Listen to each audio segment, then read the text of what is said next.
আসসালামু আলাইকুম ওয়া রাহমাতুল্লাহ। সুপ্রিয় শিক্ষার্থীবৃন্দ, তোমরা কেমন আছো? আশা করি সবাই ভালো আছো। আমিও আল্লাহর রহমতে অনেক ভালো আছি। শুরুতেই তোমাদেরকে একরাশ প্রীতি ও শুভেচ্ছা জানিয়ে বনশ্রী ন্যাশনাল আইডিয়াল স্কুল কর্তৃক আয়োজিত হোম স্কুল প্রোগ্রামে তোমাদেরকে জানাচ্ছি সুস্বাগত। তোমাদের সঙ্গে আছে আমি মোহাম্মদ আনোয়ার হোসেন, সহকারী শিক্ষক, ইসলাম ও নৈতিক শিক্ষা। প্রিয় শিক্ষার্থীবৃন্দ, আজ আমি তোমাদের জন্য নবম শ্রেণীর ইসলাম ও নৈতিক শিক্ষা বিষয় থেকে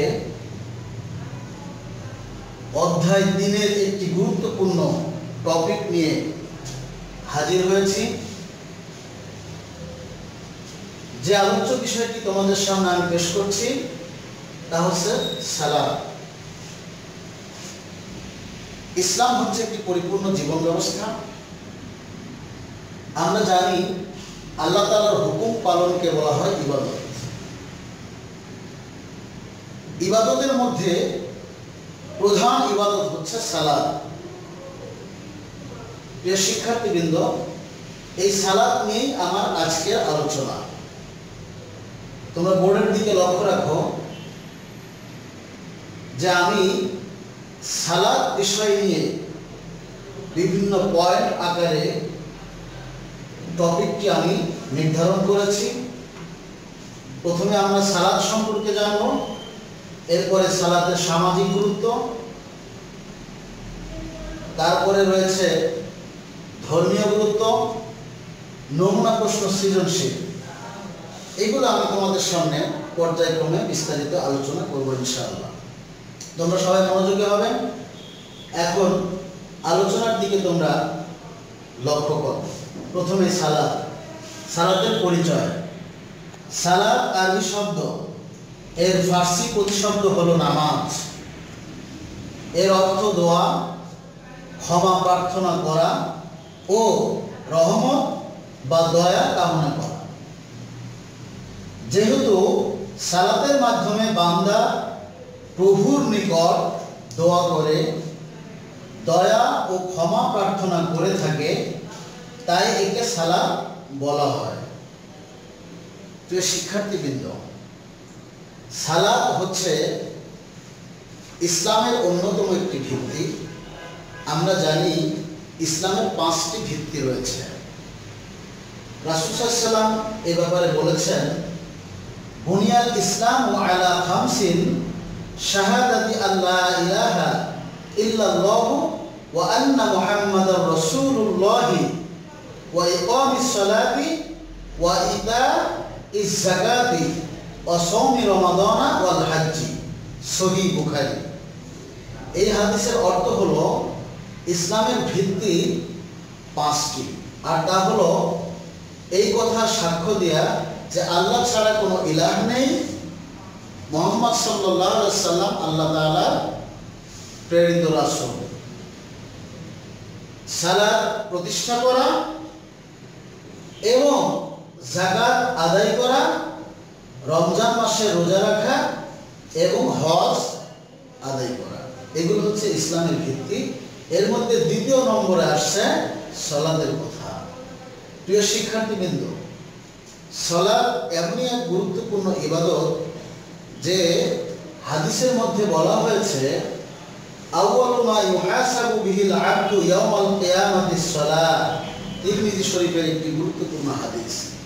এই হাদিসের অর্থ হলো, বান্দা যখন আল্লাহ তাআলার সামনে দুনিয়ার কাজে, দুনিয়াবী জীবনের কাজকর্মের জবাবদিহিতার জন্য আল্লাহর সম্মুখে হাজির হবে, সর্বপ্রথম আল্লাহ তাআলা তার বান্দার থেকে সালাতের হিসাব গ্রহণ করবেন।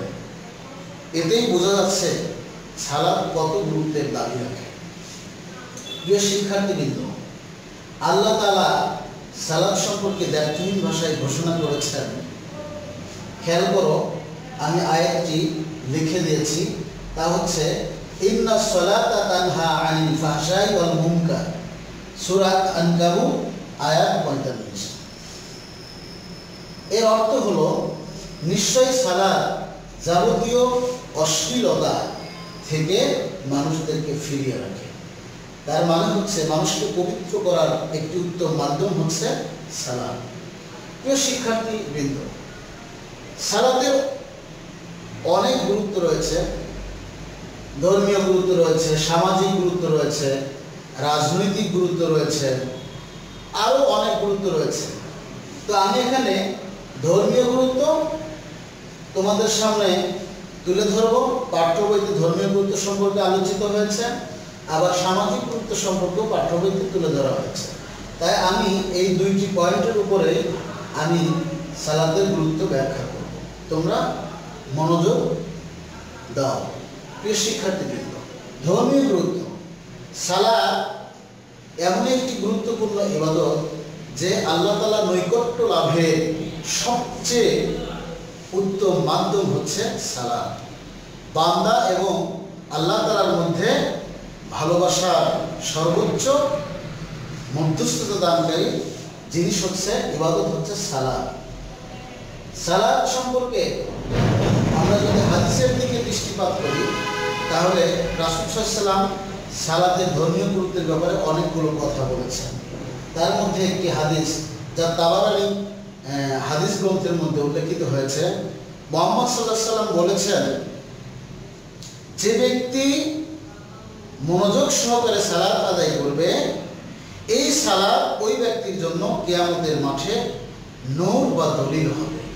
প্রিয় শিক্ষার্থীবৃন্দ, তিরমিজি শরীফের আরেকটি হাদিসের মধ্যে আল্লাহ রাসূল সাল্লাল্লাহু আলাইহি ওয়াসাল্লাম সালাতের ব্যাপারে কথা বলেছেন।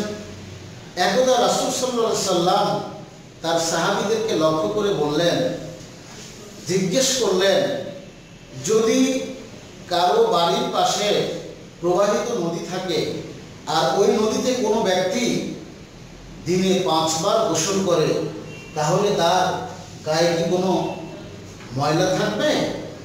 সাহাবীরা উত্তর দিলেন, ইয়া রাসূলুল্লাহ, তার গায়ে কোনো ময়লা থাকবে না। রাসূল সাল্লাল্লাহু আলাইহি ওয়াসাল্লাম তখন সাহাবীদেরকে বললেন, 5 ওয়াক্ত সালাতের উদাহরণ তাই। ঠিক তেমনই যে ব্যক্তি 5 ওয়াক্ত সালাত নিয়মিত আদায় করবে, সে পরিপূর্ণরূপে গুনাহমুক্ত হয়ে যাবে। রাসূল সাল্লাল্লাহু আলাইহি ওয়াসাল্লাম আরও বলেছেন, সালাত হলো ঈমান ও কুফরের মধ্যে পার্থক্য সৃষ্টিকারী। প্রিয় শিক্ষার্থীবৃন্দ, সালাত জামাতে আদায় করলে আরও বেশি সওয়াব হয়, ধর্মীয় গুরুত্বটা আরও বেড়ে যায়। রাসূল সাল্লাল্লাহু আলাইহি ওয়াসাল্লাম বুখারী ও মুসলিম শরীফের মধ্যে এই হাদিসটি বর্ণিত হয়েছে যে রাসূল সাল্লাল্লাহু আলাইহি ওয়াসাল্লাম বলেছেন, যে ব্যক্তি একাকী সালাত আদায় না করে জামাতের সঙ্গে আদায় করবে, ওই ব্যক্তি 27 গুণ বেশি সওয়াব লাভ করবে। প্রিয় শিক্ষার্থীবৃন্দ, সালাত জামাতের সঙ্গে আদায় করার নির্দেশনা আল্লাহ তাআলা নিজেই ঘোষণা করেছেন। আল্লাহ তাআলা বলেন, ওয়ারকাউ মা'a রাকিঈন, সূরা আল বাকারা আয়াত 43, যার অর্থ হলো তোমরা রুকুকারীদের সাথে রুকু করো।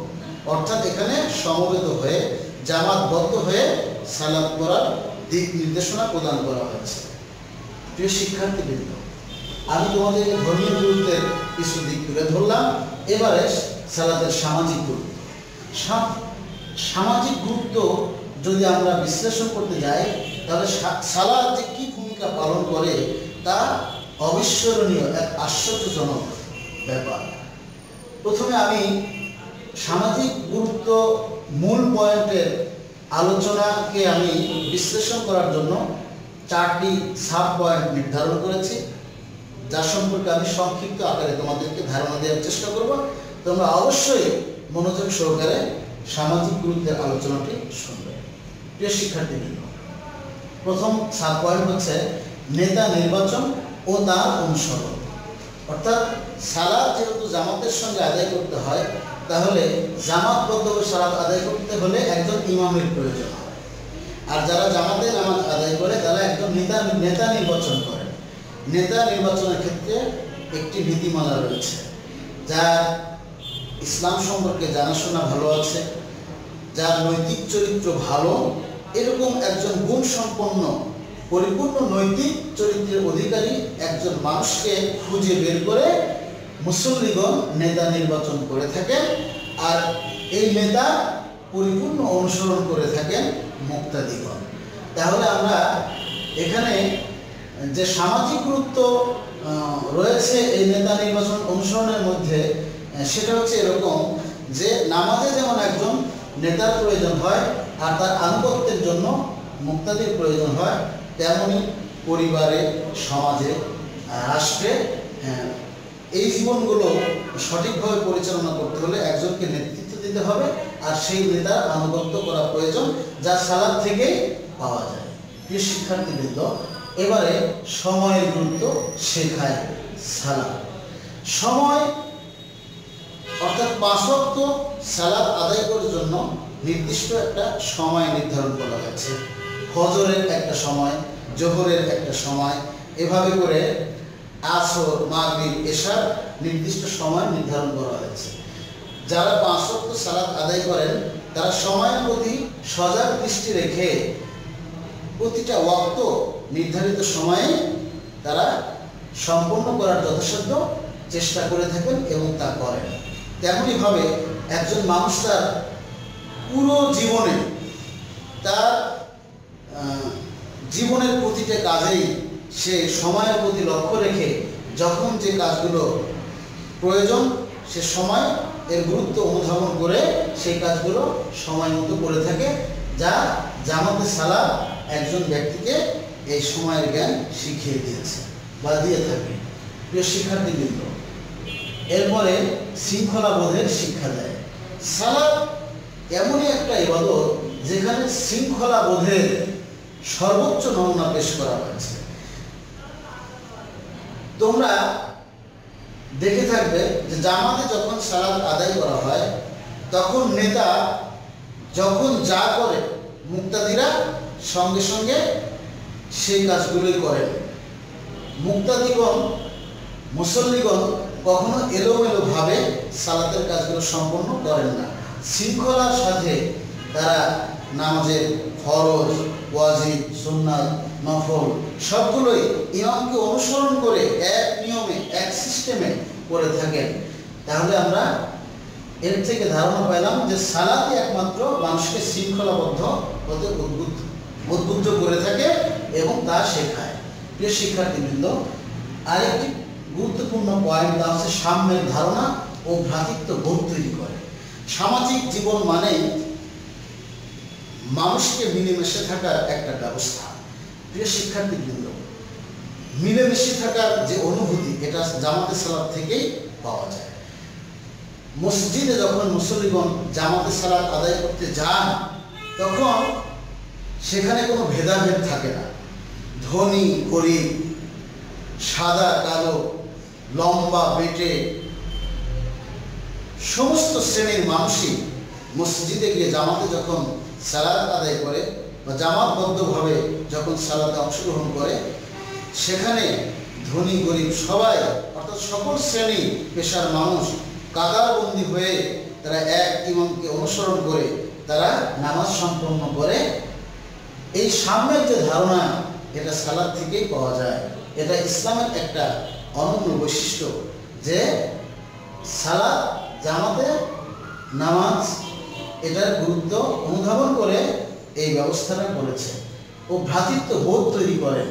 ভ্রাতৃত্ব বোধ অর্থাৎ ভাই ভাইয়ের সাথে যে সম্পর্ক, ভাই ভাইয়ের সাথে যে করণীয় করা দরকার তা সালাত থেকেই তৈরি হয়। জামাতে সালাত, জামাতে সালাতের মাধ্যমে ধনীরা গরিবদের খোঁজখবর নিতে পারে, সুস্থ ব্যক্তি অসুস্থ ব্যক্তির খোঁজখবর নিতে পারে। এভাবে করে একটা ভ্রাতৃত্ব বোধের তৈরি হয় যা সালাত সহায়ক ভূমিকা পালন করে থাকে।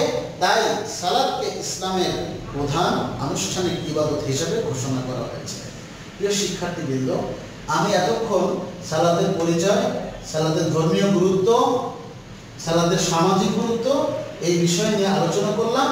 এই টপিকের উপর ভিত্তি করে তোমাদের যে প্রশ্ন আসতে পারে বিভিন্ন পরীক্ষার ক্ষেত্রে তা সহায়ক ভূমিকা পালন করবে, এই দৃষ্টিকোণকে সামনে রেখে আমি একটি নমুনা প্রশ্ন, সৃজনশীল প্রশ্ন তোমাদের সামনে তুলে ধরেছি। এটা সম্পর্কে আমি তোমাদেরকে সংক্ষিপ্ত ধারণা দেওয়ার চেষ্টা করব। তোমরা অবশ্যই প্রশ্নটির দিকে খেয়াল করো। প্রথমে উদ্দীপক বা দৃশ্যকল্প বা গল্প, এটা তোমরা খেয়াল করো, আমি বলছি। আব্দুল্লাহ সাহেব অত্যন্ত ব্যস্ত মানুষ। সারাদিন তিনি বিভিন্ন কাজে ব্যস্ত থাকেন। এরপরেও যখনই সালাতের সময় হয় তিনি জামাতের সাথে সালাত আদায় করেন, কারণ সালাত হলো ইসলামের সবচেয়ে গুরুত্বপূর্ণ ইবাদত। কুরআনে আল্লাহ তাআলা অসংখ্যবার সালাত আদায়ের আদেশ দিয়েছেন। রাসূল সাল্লাল্লাহু আলাইহি সাল্লাম বলেছেন, সালাত হলো জান্নাতের চাবি। প্রিয় শিক্ষার্থীবৃন্দ, এই গল্পকে আমি তোমাদের দৃশ্যপটে এনেছি এবং এর আলোকে 4টি প্রশ্ন করেছি, যা সৃজনশীল প্রশ্নের ধরন হয়ে থাকে। ক, সালাত অর্থ কি? এটা জ্ঞানমূলক এক বাক্যে উত্তর দিতে হয়, যার উত্তর আমরা পরিচয়ের মধ্যে পেয়েছি যে সালাত আরবি শব্দ, এর ফার্সি প্রতিশব্দ হলো নামাজ, আর এর অর্থ দোয়া, ক্ষমা প্রার্থনা করা ও রহমত, দয়া কামনা করা। প্রিয় শিক্ষার্থীবৃন্দ, এরপরে খ, আব্দুল্লাহ সাহেব নিয়মিত সালাত আদায় করেন কেন? কারণ আব্দুল্লাহ সাহেব এই কথা ভালো করেই জানেন যে বান্দার সর্বপ্রথম হিসাব নেওয়া হবে সালাতের, আর সালাতের গুরুত্ব, সালাতের ফজিলত এ সম্পর্কে আব্দুল্লাহ সাহেব ভালো ধারণা রেখেছেন। সালাতের যে পুরস্কার বা সালাত না করলে কি শাস্তি, এটা সম্পর্কে তিনি ভালো ধারণা রাখেন, কারণ তিনি একজন মুসলিম। তাই শতব্যস্ততার মাঝেও তিনি নিয়মিত সালাত আদায় করে থাকেন। তিনি এই কথা আরও ভালো করে জানেন যে সালাত যদি জামাতের সঙ্গে আদায় করা হয় তাহলে একাকী সালাত আদায় করার থেকে 27 গুণ বেশি সওয়াব পাওয়া যায়। তাই তিনি নিয়মিত সালাত আদায় করেন। প্রিয় শিক্ষার্থীবৃন্দ, গ, প্রশ্নটি হচ্ছে প্রয়োগমূলক। নিয়মিত ও সময় মতো সালাত আদায় করলে কিভাবে একজন মুমিনের জীবনে শৃঙ্খলা প্রতিষ্ঠিত করে লিখো। প্রিয় শিক্ষার্থীবৃন্দ, নামাজ এর মাধ্যমে যে শৃঙ্খলার যে সর্বোচ্চ নমুনা পেশ করা হয় তা আমি শৃঙ্খলাবোধের শিক্ষা দেয় সাব পয়েন্টের মধ্যে আমি আলোচনা করেছি, যার থেকে তোমরা ধারণা নিয়ে, পাঠ্য বইয়ের সহযোগিতা নিয়ে এবং উদ্দীপকের সঙ্গে মিল রেখে প্রয়োগ ঘটিয়ে তোমরা এই প্রশ্নের সমাধান করবে। প্রিয় শিক্ষার্থীবৃন্দ, ঘ নাম্বার প্রশ্নের দিকে খেয়াল করো। সালাতের ধর্মীয় ও সামাজিক গুরুত্ব বিশ্লেষণ করো, যা আমি ধর্মীয় গুরুত্ব ও সামাজিক গুরুত্ব পয়েন্টের মধ্যে আলোচনা করেছি।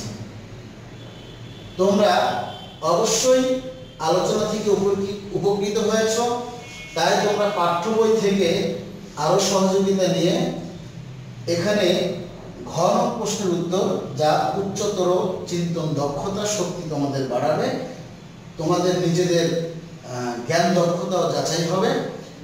তাই তোমরা নিজেদের চিন্তা প্রসূত যে উচ্চতর দক্ষতা, এটার প্রয়োগ ঘটিয়ে তোমরা অবশ্যই ঘ প্রশ্নের উচ্চতর চিন্তন দক্ষতা প্রশ্নের সমাধান করবে।